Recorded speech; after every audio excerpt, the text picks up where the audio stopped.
Please welcome your host of the 2017 First Global Challenge, Tim Dodds.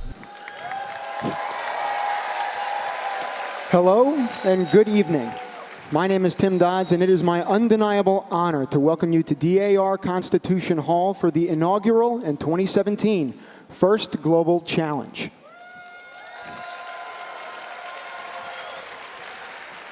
Behind me sits the stage upon which our 163 teams will soon enter.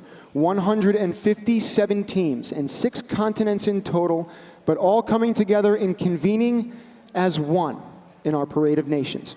Over the course of the next 3 days, these students, scientists, leaders, learners, dreamers, and believers abound will come together and compete, collaborate, and cooperate on this grandest of international stages in robotics. I'll be with you every single step of the way over the course of that time, and we'd like to thank the countless of you who are watching at home, in addition to the thousands who are with us in attendance tonight. On behalf of First Global and this historic event, welcome.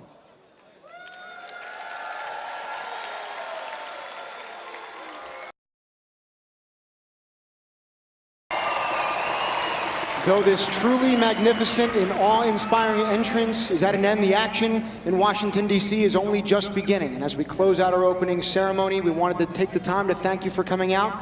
And we look forward to seeing you tomorrow as the action starts up at 8:30. And on behalf of First Global, good night.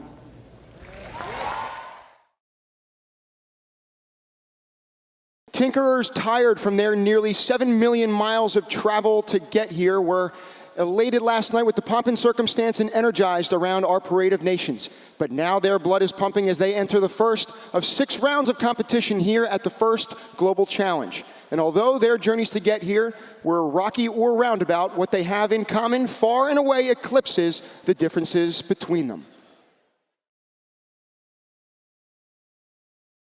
We will be featuring every single team of competition throughout the next couple of days, and the first one that we feature had to make some of the greatest sacrifices in terms of distance to get here. And their school comes from a setting that many of us would be envious of. Although they did not come from one of Bangladesh's 100-boat schools, they certainly have navigated some rough waters to getting here. And in terms of the action, it's not just on the field. We also have some interviews periodically throughout the day, and we're going to be bringing you that attention. So the first one that we have up with us is Jose Escoto. He is the communications director at First Global, and he's responsible for that weekly Cup of newsletter that so many people have been receiving. He speaks 3 languages, and so he's the perfect guy to work with marketing in this work. And so what was it like speaking to reporters from all these different countries about First Global? Oh, let me tell you, Tim, it was absolutely amazing. We have so many awesome teams competing here today, and we just felt this need to share their story with the rest of the world. So, I mean, we have this team from Honduras. They have to walk through a mountain just to get to school.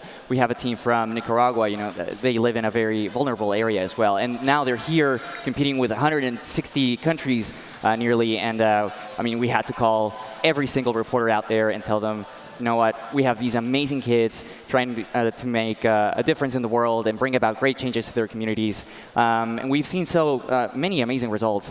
We have had over 200 press articles printed around the world mentioning First Global and its teams, and we couldn't be prouder of every single student here tonight. And with the work that they've been doing, I'm sure no shortage on their end, but yourself as well, you said 200 different places that you're basically getting these news articles printed out. I'm sure that you did just as much talking as Katie and I are going to be doing throughout the day, and so all the work that you've done has been marvelous in terms of promoting this competition. Well, it's been a very hard thing to do, but I mean, it's absolutely worth it. Some of the students actually, or the teams, reached out to the press themselves, and we have seen amazing results in that front as well. So it was a great initiative from their part as well. That's great. Jose, thank you so much for joining us. We were grateful to have you. I'm very happy. In terms of that first interviewee, we're going to have a lot more throughout the day, but we need to make the action move. So next we're going to focus on our first continental team today of Team Oceania. And they are our first continental team of the 6 that we've got in attendance, so 163 teams in total, 157 countries. Let's dive into Oceania.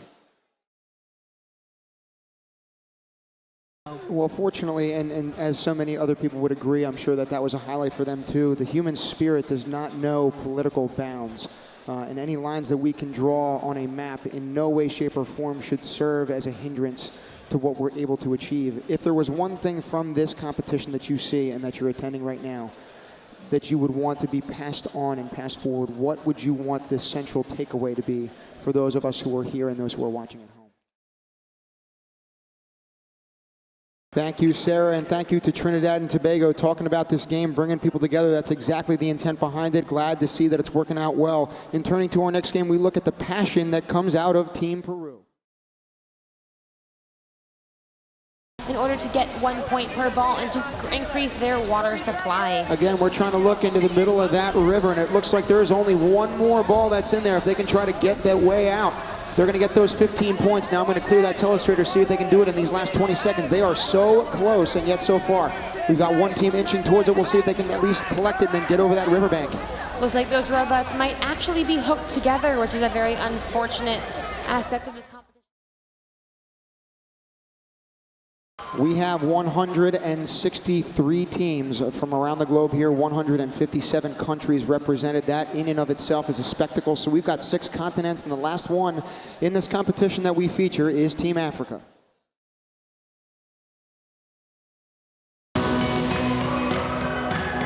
This is indeed the end of just the beginning. As Dean came in, just told us here at DAR Constitution Hall, and as we say, thank you so much for joining us here. Go out into the world and do good. Coming from DAR Constitution Hall and on behalf of First Global and the inaugural First Global Challenge, this is Tim Dodds. Thank you for joining us. And we'll see you next year in Mexico City. Thank you. Good night.